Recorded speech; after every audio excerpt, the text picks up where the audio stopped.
It's a fine line between clever play and being disrespectful or unsporting.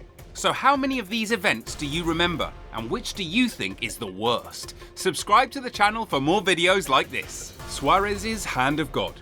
Apart from making headlines for his skills, Luis Suarez also makes the news for disrespecting his opponents.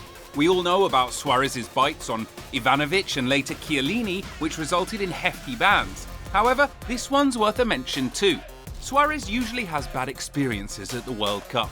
In the 2010 World Cup, no, he didn't bite, he just copied Maradona's Hand of God and used his hands to prevent Ghana from scoring against Uruguay in the dying minutes of the game and qualifying for the semi-final. This has happened before and will happen again. This is not the disrespectful bit. Suarez stayed on the touchline and celebrated enormously and obnoxiously when Ghana missed their penalty, which meant Uruguay went through to the semi-final. Suarez didn't even regret his action and has claimed he'd do it again. Just get down the tunnel, Luis. Leandro Paredes.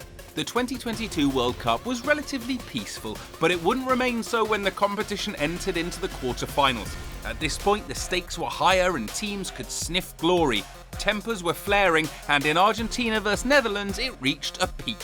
Argentina were leading the match 2-0 and it seemed as if they were going to coast home to victory. Then Wout Weghorst scored in the 83rd minute and the Netherlands were sniffing an equaliser. Then, at the 87th minute, Paredes recklessly fouled Netherlands' Nathan Ake and immediately booted the ball into the Netherlands bench. Chaos erupted. Netherlands were not prepared to let Paredes get away scot-free with his disrespect and they immediately had their revenge on him.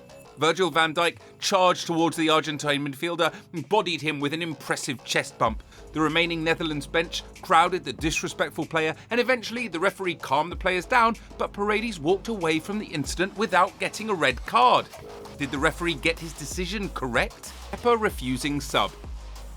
Starting off with a recent one, Chelsea were playing in the Carabao Cup final against Manchester City in 2019 and the match was going to penalties. Chelsea coach Maurizio Sarri decided to bring in a veteran penalty goalkeeper, Willy Caballero, to save the day. Then, Kepa said no. He refused to be substituted and disobeyed his coach. Kepa went on to play the penalties and despite saving one, unfortunately Chelsea still lost. Paul-Georges Ntep's disrespectful goal. It was the final match of the League One season in 2014 and a meaningless mid-table contest between Rennes and their rival club Reims, but that didn't stop Paul-Georges Ntep from dissing Reims and getting hated by their fans. Rennes were already beating their rivals 2-1, but that wasn't enough for Ntep. He wanted to humiliate them, so when he stole the ball from Reims' goalkeeper and faced an empty net, Ntep didn't just score, he went to the ground on all fours and used his head to push the ball into the net. Reims were pissed, but Ntep didn't care. Do you think what he did was entertaining or disrespectful, or maybe both? We can debate what Ntep did, but Luis Adriano's actions towards FC Noordjylland was pretty disrespectful. Unsportsmanlike Luis Adriano. Everyone knows that there are fair play moments in football that are pretty important to the culture of the game, but there's a problem. Fair play rules are not written down, they're just something players accept and abide by. However, sometimes players just don't care, and in 2012, in the match against FC Noordjylland, Adriano didn't care. When FC Shakhtar Donetsk played against the club, a Noordjylland player went down because of a head injury, so the referee stopped play.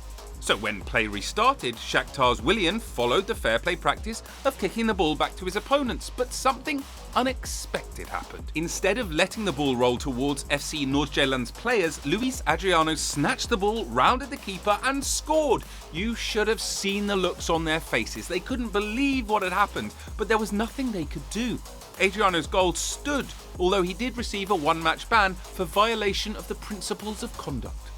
Mbappe too big for his boots? PSG were playing against AS Monaco on the 1st of March 2024 and the match was tough. Monaco weren't ready to let PSG roll over them and prevented them from scoring. The PSG coach knew something had to change, so he made a substitution. He removed PSG's main man, Mbappe, at half-time. Mbappe was surprised by the change. He was the guy that won games for PSG, and now the coach was removing him at half-time. So Mbappe was pissed, but then things got weird. After showering, Mbappe decided not to join his teammates on the bench. Instead, he went to join his mum in the stands. Who knew Mbappe was such a mama's boy? Is he also a crybaby like Ciro Immobile? Ciro Immobile's miraculous recovery.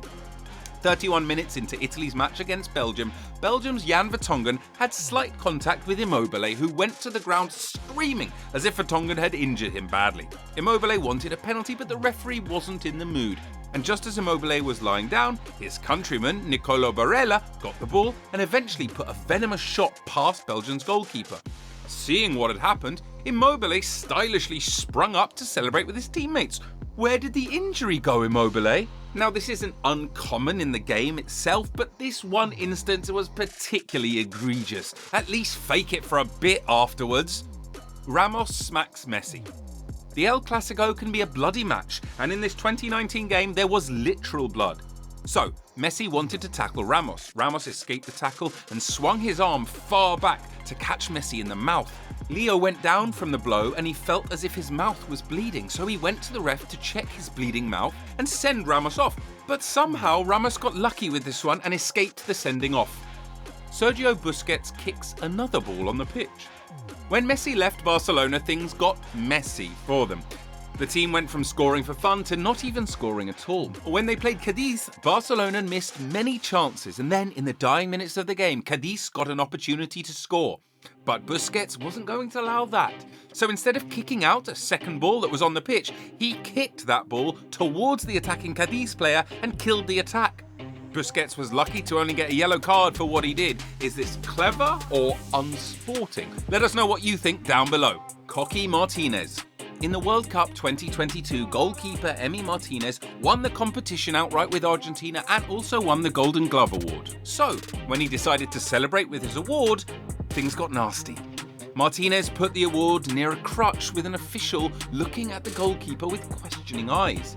It wouldn't be the first time the goalkeeper would troll opponents. In 2021, when Manchester United's Bruno Fernandes missed a penalty against him, Martinez mocked the Portuguese by breaking into a little dance. But you could say Martinez was too passionate, and the same goes for most of the guys on this list. But passion shouldn't be a reason to be disrespectful or unsportsmanlike, or should it be? Let us know what you think in the comments, and don't forget to like this video and subscribe to the channel for more.